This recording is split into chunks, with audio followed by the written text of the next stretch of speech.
Ação Imediata já está de volta e antes de seguir com o programa falando de saúde hoje, daqui a pouquinho a gente vai falar sobre saúde, eu quero falar com a Poliana Ribeiro que está lá no estúdio do Direto da Redação e vai trazer os destaques de hoje, o Direto da Redação que começa daqui a pouquinho depois da Ação Imediata. Boa tarde, Poliana. Olá, Janaína, boa tarde. Hoje no Direto da Redação, muitas informações para você aí de casa. Nós vamos falar de vagas de emprego e também da programação da Semana da Mulher. No esporte, o pessoal de casa irá acompanhar os gols da partida entre Velo Clube e Rio Branco. O Rubro Verde jogou em casa e conquistou mais uma vitória. Os detalhes dessa partida e como ficou a classificação da Série 2, você confere logo mais no Direto da Redação, que começa daqui a pouco, depois do Ação Imediata. Eu volto com você, Janaína Moura.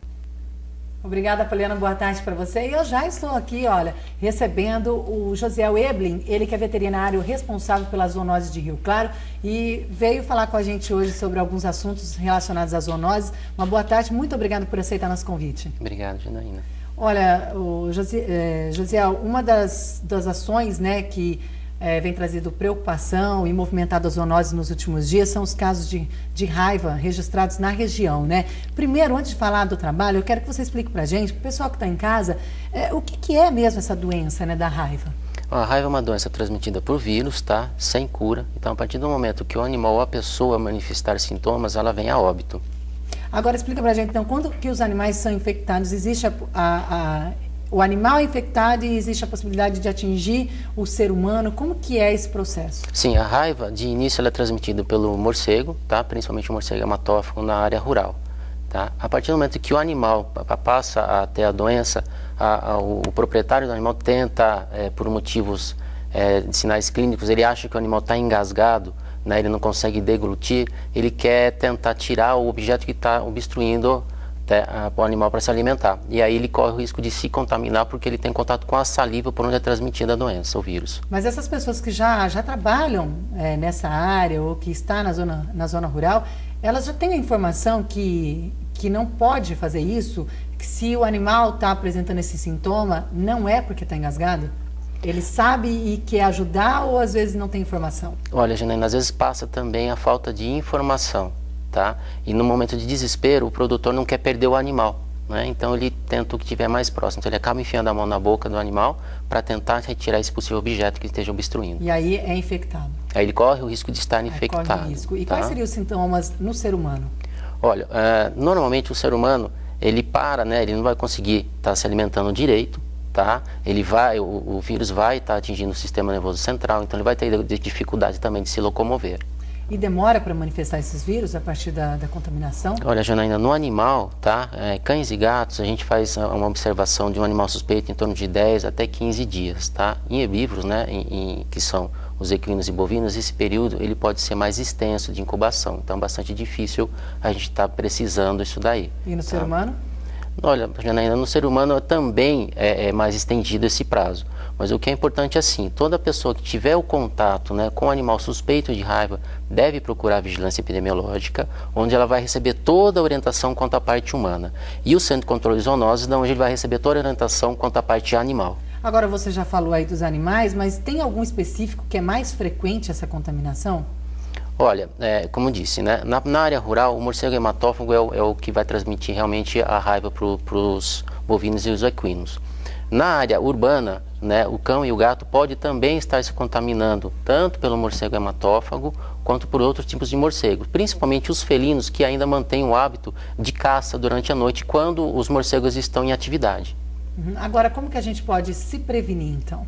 Olha, a única maneira de se prevenir, na verdade, é através da vacinação, tá? Tanto do animal de grande porte quanto de pequeno porte. Os cães e gatos, né, a gente tem a vacina constante para fornecer, tá? A primeira dose de vacina é feita em torno de 3 meses de idade e o animal deve receber um reforço depois de 1 mês da primeira dose, tá? Os bovinos também, a partir do momento da primeira dose, 30 dias depois eles devem receber um reforço. O que é importante salientar, assim, o produtor rural ele já tem o costume de vacinar os seus animais contra a aftosa. Né? Ele pode estar encaixando, já que já tem esse calendário, que coloque também a vacinação antirrábica como maneira preventiva. Porque é um alerta, né? A pessoa tem que se prevenir mesmo. Agora, a situação está crítica na região, nós tivemos casos registrados, isso aqui em Rio Claro, onde esses casos foram registrados e quantos são? Olha, Janaína, a gente está tendo caso na raiva de herbívoros em toda a região. Tá? Aqui em Rio Claro, nós tivemos 3 casos até agora confirmados, 2 na região do distrito de Batuvi e 1 no bairro do Jardim Centenário. Nesses locais, o Centro de Controle de Zoonoses já atuou, fazendo um bloqueio vacinal de cães e gatos, tá? E o Estado já esteve presente no distrito de Batuvi procurando os abrigos de morcegos hematófagos. E como que foi? O animal foi contaminado, morreu, e aí o proprietário procurou vocês? A gente acabou recebendo o informe, a solicitação para que fosse ao local, porque havia um animal caído com dificuldade de se alimentar. Né? A partir do momento que a gente... É importante frisar que, assim, a raiva é uma doença de notificação compulsória. Então, o médico veterinário ele tem essa obrigação de comunicar um órgão superior, ou o centro de zoonoses, ou no caso o escritório regional de defesa agropecuária. Então, a gente foi acionado por ter visto, o município ter visto um animal com dificuldade de se locomover, a gente foi até o local, constatou a evolução de sinais clínicos, optou-se pela eutanásia do animal para evitar o sofrimento do mesmo, coletou o material e mandou para o Instituto Pasteur. Depois disso chegou o resultado da positividade da doença e a gente partiu para o bloqueio vacinal. Porque não tem cura? Não tem cura. Nem no animal, nem no ser humano? Nem no animal, nem no ser humano. Então, o caso é sério mesmo, é preocupante, a gente tem que ficar alerta. Tudo que a gente puder fazer, se alguém tiver alguma informação, deve passar para as zoonoses, e esses proprietários também, né, de animais, têm que ficar mais atentos ainda.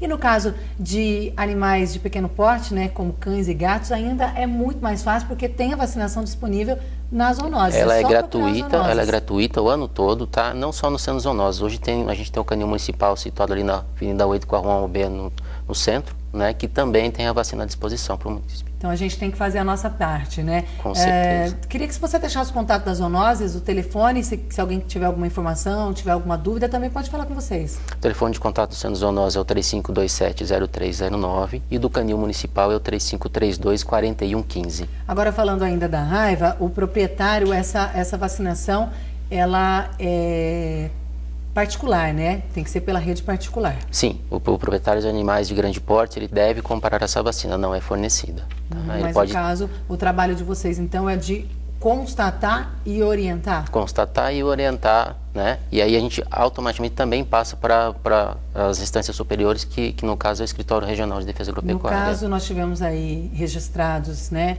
esses casos em animais. Já foi confirmado alguma coisa em ser humano aqui? Não, alguma pessoa? nada. Ainda não, a gente torce para que não aconteça, Com certeza. Né? Agora, antes de encerrar, Josiel, explica para a gente então um pouco mais do trabalho das zoonoses. Quem está assistindo, às vezes tem um pouco de dúvida. Em que situação que vocês devem ser acionados? A gente mostrou a reportagem ali, que a moradora relatou daquele cachorro morto que foi abandonado ali, ela citou as zoonoses. Nesse caso, não seria vocês? Não, tá? Então, por definição, zoonoses são doenças que podem ser transmitidas dos animais para o ser humano. Então, a gente vai estar trabalhando sempre nessa situação. Então, de prevenção a essas doenças. Então, leptospirose, raiva, leishmaniose, tá? Na situação da moradora que ela comentou dessa situação, o que é importante salientar é que a empresa responsável pela coleta de lixo aqui no município de Rio Claro, ela também faz a coleta, ela tem uma equipe especial de coleta hospitalar para retirada de animais que venham a óbito, mesmo dentro de residência quanto em vias públicas.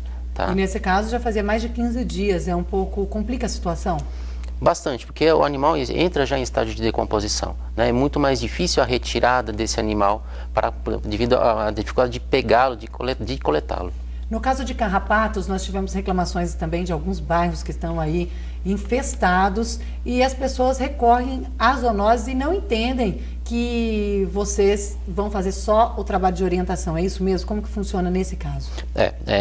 O Centro de Zoonoses, como eu disse, né, a prevenção de doenças e a orientação. Então, na situação de que um munícipe se depara, olha, minha residência está infestada de carrapatos, ele deve acionar o sistema 156 que passará a sua solicitação a nós. Nós vamos até o local e vamos passar todas as orientações necessárias para se controlar a situação e erradicar no local. Tá? O que é importante salientar na parte de carrapato, a população normalmente, a gente chama, né, termo veterinário é uma fêmea engurgitada, e a população conhece como o feijão, o carrapato feijão. Então aquela fêmea ela está pronta para desovar. Então o que a população normalmente costuma fazer? Ela retira esse carrapato, joga no chão e pisa em cima. Na verdade ele está só disseminando esses ovos. Então é bastante importante, né? Notou a presença, né, dos carrapatos? Faça uma catação, uma retirada manual e coloque no álcool. Tá? Tem que estar com as mãos também protegidas. Sempre, é interessante né? estar com a mão protegida, tá? E aí, Sempre. qualquer dúvida, acionar vocês. Pode estar acionando, a gente passa toda a orientação possível. Ok, eu agradeço muito a sua presença hoje aqui no programa, trazendo alguns esclarecimentos para a gente. Muito obrigada. Eu que agradeço, Janaína, a oportunidade. O Açaí Imediata de hoje fica por aqui. Eu agradeço pela sua companhia. A gente volta amanhã, se encontra amanhã ao vivo aqui pela TV Claré, a partir do 12h30. Fica agora com o Direto da Redação com Poliana Ribeiro e mais notícias da cidade e também da região. Tchau para você, uma boa tarde.